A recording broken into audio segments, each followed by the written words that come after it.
Bem-vindos ao grande round do Hospital de Clínicas na sua versão interativa 2015, em colaboração com a Faculdade de Medicina da Universidade Federal do Rio Grande do Sul. O assunto de hoje é atestado médico e absenteísmo.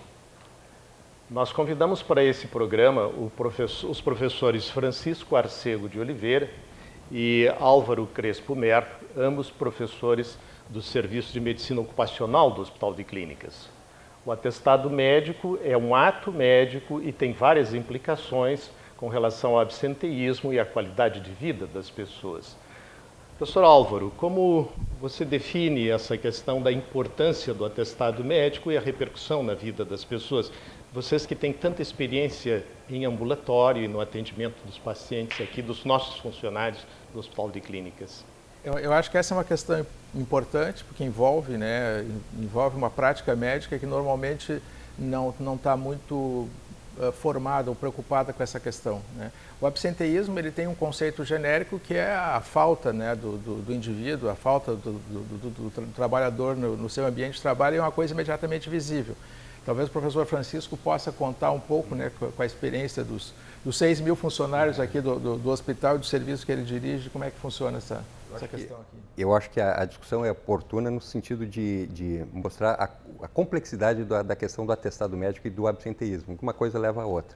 O que a gente estava comentando é que muitas vezes existe uma simplificação do atestado. E a gente percebe que o atestado médico ele tem uma repercussão importante.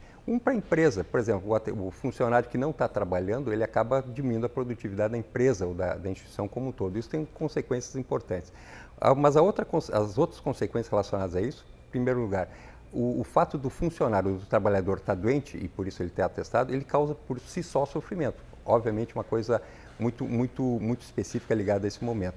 Mas também o fato dele não estar no ambiente de trabalho, ele acaba sobrecarregando as outras pessoas que estão trabalhando com ele, que vão ter que trabalhar mais e vai existir uma sobrecarga e com consequência no futuro, se isso não for sanado de uma maneira adequada, vai acabar adoecendo as outras pessoas que estão relacionadas a isso. Então, só por si só, isso já mostra assim, o grau de complexidade que existe num ato médico de dar um atestado. O que a gente tem procurado trabalhar é no sentido de um alerta, dizendo assim, existe um sofrimento relacionado a isso. Claro que a gente trabalha com comparações em todo mundo. O que a gente tem percebido é que as relações que as pessoas estabelecem com o seu trabalho tem mudado nos últimos anos. Isso tem consequências diretas na falta dessas pessoas ao próprio trabalho. Isso que a gente tem tentado trabalhar. Se a gente pegar dados mundiais, a gente sabe assim que as doenças ósseo-musculares é que estão disparadas um número maior relacionadas assim à falta ao trabalho, relacionadas a esse grupo específico. E uma causa que também tem aumentado nos últimos tempos é a doença mental relacionada ao trabalho, que também a gente tem aprendido a como lidar de uma maneira melhor. Então, acho que a mensagem inicial para a gente fazer essa discussão é dizer assim, não é uma coisa simples, é uma coisa altamente complexa que envolve o trabalhador, envolve a instituição, envolve fatores culturais, envolve a questão do próprio tipo de trabalho que a empresa está relacionada, assim por diante. Vocês dispõem de um ambulatório em que é feito o ensino em medicina ocupacional e é possível transmitir aos alunos essa visão das implicações, da importância, da responsabilidade do atestado médico? Sim, esse ambulatório chama Ambulatório de Doenças do Trabalho, ele existe no Hospital de Clínicas, na Zona 12, desde 1988, né, os alunos do 8º semestre passam por ali, né, a gente forma os médicos, e a ideia, né, que o professor Francisco colocou justamente é essa, assim, a prática médica ela é muito tradicionalmente voltada para ver o indivíduo, mas quando a gente vai ver a questão do absenteísmo, a questão das patologias relacionadas ao trabalho, o trabalho tem muita importância.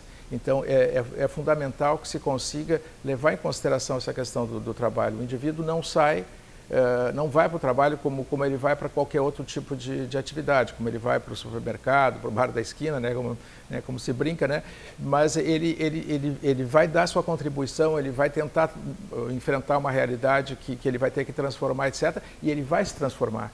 Então, é fundamental que ele consiga sair no final do dia melhor do que ele entrou, né? Pelo menos numa média, é isso que o professor Francisco estava colocando. O que a gente tem visto hoje em dia, basicamente, é o crescimento de patologias de saúde mental relacionadas ao trabalho, de uma forma muito genérica, assim, né? E as pessoas, então é importante que o profissional, quando ele vai pensar nesse atestado, quando ele vai pensar na questão do absenteísmo, ele lembre que a saúde mental do indivíduo no trabalho, ela tem que ver com o trabalho também, com as condições de trabalho também, né? Então, essa que é a questão fundamental. E uma outra questão que eu vou deixar só como dica para depois a gente encerrar, que existe o oposto disso, né? Não é o tema desse debate, mas só para a gente lembrar que está em crescimento, que está preocupando muito as empresas, que é o presenteísmo, que é o oposto disso, que é o indivíduo que vem trabalhar doente, sem condições e que, na verdade, não produz, não é criativo e que é quase indetectável, né? Isso a gente tem, cada vez tem mais estudos sobre isso. A gente tem agora uma residente nossa, inclusive, que vai fazer um estudo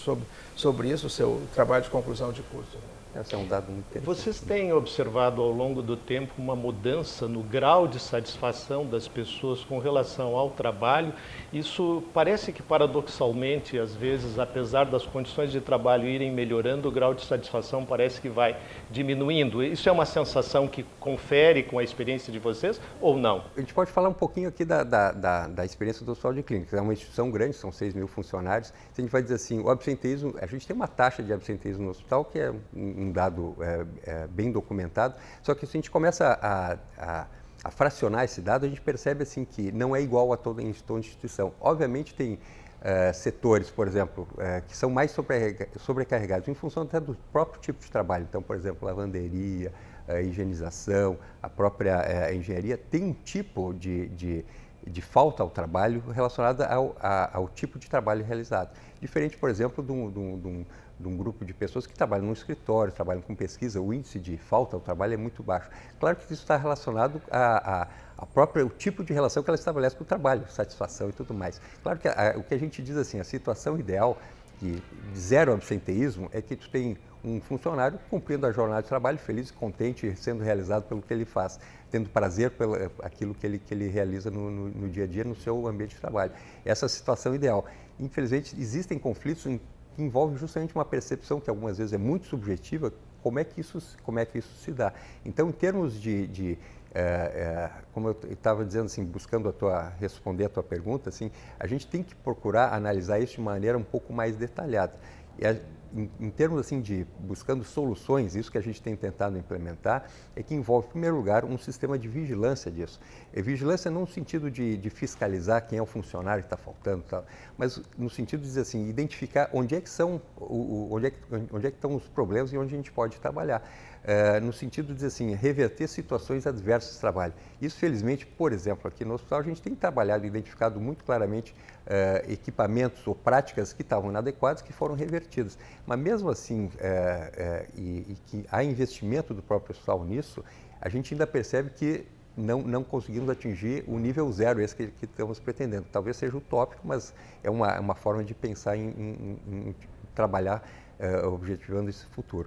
A outra questão que envolve também um aspecto importante é a questão do treinamento das próprias lideranças. Não só o médico identificar isso, mas o próprio chefe de serviço ou chefe de unidade identificar onde é que está tendo problema, no sentido de resgatar o bem-estar do funcionário, que esse é uma das missões, um dos valores que nós preconizamos aqui, pelo menos no hospital. Só uma frase para complementar.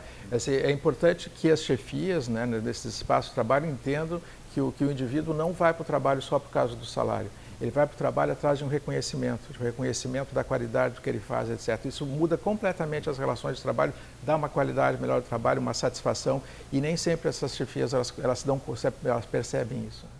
As chefias, no final das contas, não só aqui no hospital, em todo lugar, ele tem uma função fundamental de identificar isso. Esse é o trabalho que a gente tem feito de alguma maneira e a gente tem procurado buscar resultados satisfatórios. Eu acho que a gente tem conseguido em alguns aspectos muito bons. Que bom que nós temos essa experiência aqui dentro do hospital, que essa experiência possa ser estendida a outros ambientes de trabalho, mostrando que se tem uma preocupação contínua em fazer com que as expectativas das pessoas, do trabalhador, venham a ser atingidas com a melhoria nas condições de trabalho que lhes são oferecidas. Estando atento para as necessidades emocionais e da importância que o trabalho tem na estabilidade da vida familiar de todas as pessoas. Esse é o grande round interativo do Hospital de Clínicas, na sua versão 2015. Os professores Francisco Arcego de Oliveira e Álvaro Crespo Merlo estarão à disposição para responder perguntas e atender aos comentários que são feitos durante o período de uma semana. Obrigado a todos pela atenção que deram a esse tema e a esse programa. Até a próxima semana.